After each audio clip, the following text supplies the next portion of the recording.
dati po ay sarado pa po yung swimming area. Ngayon po ay bukas na po sa publiko. Pagpasok nga po ng gate na malaki ay kakaliwa po, hindi mangangaliwa ha, para po dire-diretso po entrance dun sa swimming pool na po mismo. Kasi po kapag sa park pa po kayo dadaan ay mapapalayo po kayo ng daan. Nga pala, naka-wheelchair nga po pala ako niyan. Bali, dahil po ako yung naka-wheelchair, sa iba po pala ang aking daan. Pa-special po ang aking daan. Dahil nga po mahagdan po dun sa area na yun. Kaya po iniba po nila yung daan ko. Hindi ko na po napakita sa inyo. Bali, yun nga pa, pagdating po namin ay wala pa pong gaano katao-tao.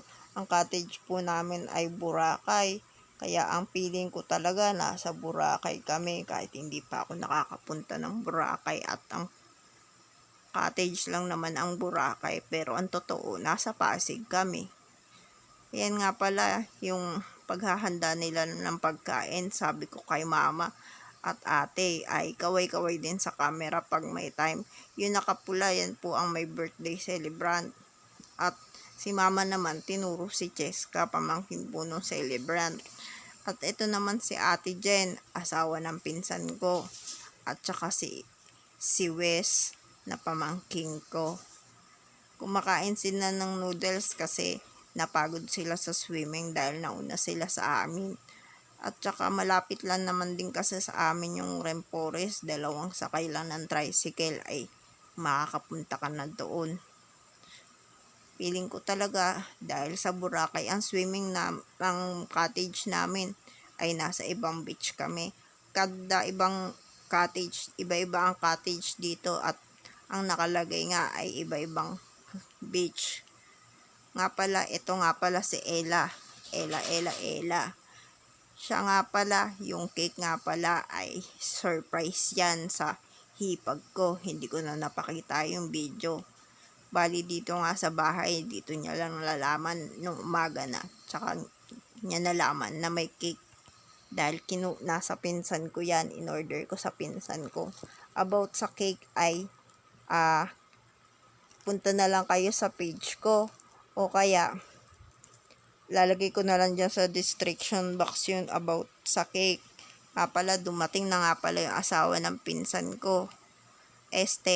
Ang pinsan ko dumating na, si Kuya Onad, ang asawa ni Ate Jen. Kasama si Akisha, na pamangkin namin. Sabi ko kanila ate, mag-picture naman. Hanggang sa ayan, nag-picture na nga sila. Ang galing, 'di ba? Kung sino yung celebrant, siya din nagsindi ng kandila niya. Ganun na yata talaga ang panahon ngayon. Kung sino ang may birthday, siya na rin ang magsisindi ng kandila. By the way, gusto kong magpasalamat sa lahat ng sumusuporta pa rin sa akin kahit na nagkakasakit ako. Kanta na Happy birthday to you. Happy birthday, happy birthday, happy birthday to you. Happy birthday! One more! Uy! Ayaw mamatay! Ate, happy birthday to you. Happy birthday, Ate Jonah. I love you and always ingat. Sana hindi ka na magkaroon ng high blood at mawala na yung diabetic mo. Sana gumaling ka na rin. I love you, ate. Thank you sa lahat. Nga pala, pagkatapos ko picturean si ate ay si mama naman ay nagpa-picture din. Siyempre kasama ang aking kuyang pangalawa. Nga pala, yung kuya kong pangalawa na yun ay hindi na gaano nakakita. Ganun pa man. Weather lang. Pagkatapos niyan ay kami naman ni mama together nagpicture. 'Di ba? History ang namin, pamilya namin. May mga pinagdadaanan man, lumalaban pa rin. Minsan lang naman makakapag-enjoy, suluitin na rin. Kaya ayan, nag-ikot kami ni mama. Siya nga pala, ayan, tingnan nyo nga kalaban ba yan ni Darna o kakampi? Siya nga pala ay ang swimming pool na pambata. Ayun si Kuya Onad, asawa ng pinsan ko yun. Asawa ni Ate Jen. Nga pala, yung swimming pool na pambata na yan, alam nyo pa na sobrang tagal na po niyan. Halos kay isang edad na ng pamangking ko yan o wala pa nga yata yung pamangking ko. Ito na po ang swimming pool dito. At dito nga po, napansin ko, mas marami pala ang tao dito kumpara dun sa kabilang side. Dito pala sila naglalagi. At dito ko rin nakasalubong si Ate Jen. Ayan, kami papunta pa lang, siya pabalik na. Bali, nagkukuha din siya ng content pala niya rito. Nagbablog din po kasi siya sa kanyang Facebook. Simula kasi nagkaroon ng reel ang Facebook ay ang iba ay natuto na rin mag-vlog. Ayos, 'di ba? Basta may pagkakitaan, gagawin ang lahat. Siya nga pala, yung isang swimming pool na yan ay yan yung medyo bago-bagong swimming pool na pambata din. At meron naman dun sa kabilang side niya na hindi ko na napakita. Doon ako banda dumaan kanina nung papasok.